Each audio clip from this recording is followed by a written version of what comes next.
Hello, I'm Archie Luxury, and today I'd like to discuss what is the greatest Patek of all time. Now, the greatest Patek is a Patek which I think is the most outstanding Patek that was ever invented. Now, I could merely say, let's get a tourbillon or some fancy complication, but that's not what the true essence of a Patek Philippe is to me. Personally, I think the most important thing about Patek is you've got to look at its core values. And what's the greatest thing about a Patek? It's the simplicity. It's the classic design. The Bauhaus movement. And yes, I respect a Patek World time, but the reality is the greatest Patek of all time is also one of the more simpler watches. Now, deciding on which model. Yes, the gondola is absolutely gorgeous. It's like a posh Rolex Prince. Absolutely beautiful and gorgeous. But when you look at the true essence of Patek Philippe, that calatrava cross is also the signature model. And then we have a look at what is the true most beautiful Patek Calatrava in the range, because we've decided the Calatrava is the best model of Patek. We've also decided the watch itself must be simple and classic. When we look at the original Patek 96, it's gorgeous, it's simple, it's elegant, but it's a little bit small at 31 millimeters for modern day use. Also, the Patek 96 in yellow gold. Yellow gold is a little bit dated. It's for those fuckwit car salesmen with day dates that yellow gold is the choice metal.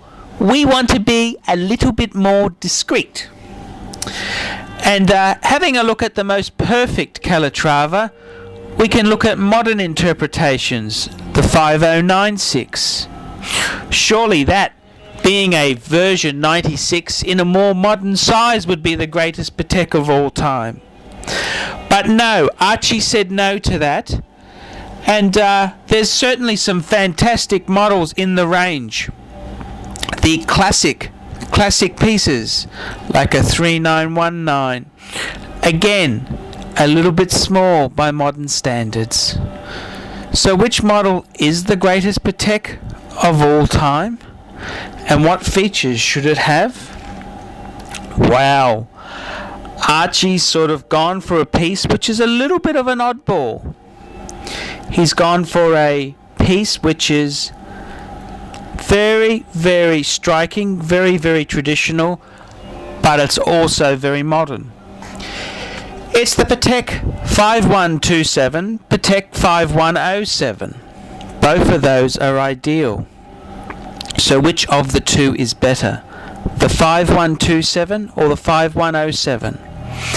These are very modern because, yes, it follows the classic rules of a dress watch, but it's brought up to modern sizing without being vulgar or over the top.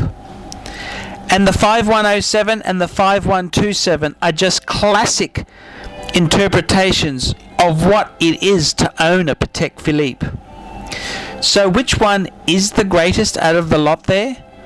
Well, after a lot of thought and a lot of soul searching and thinking, the 5107 just pips the 5127 by a smidgen.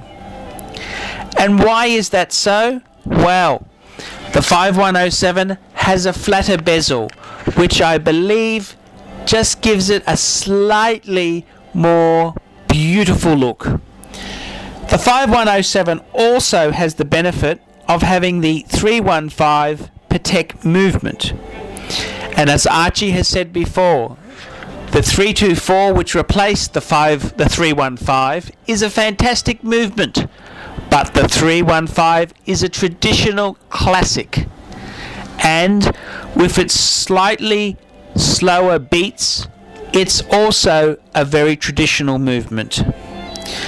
Now, the question is, if we're going for white metals, why don't we go for platinum? Because the platinum 5107, it was never available as a 5127, but as much as Archie loves a black dial, it's that true white dial which is the most beautiful Patek of all time. So the absolute most beautiful Patek of all time award goes to the Patek 5107 in white gold on a leather strap. I'm Archie Luxury, and I've just told you what the greatest Patek of all time is. It's the 5107 in white gold on a leather strap.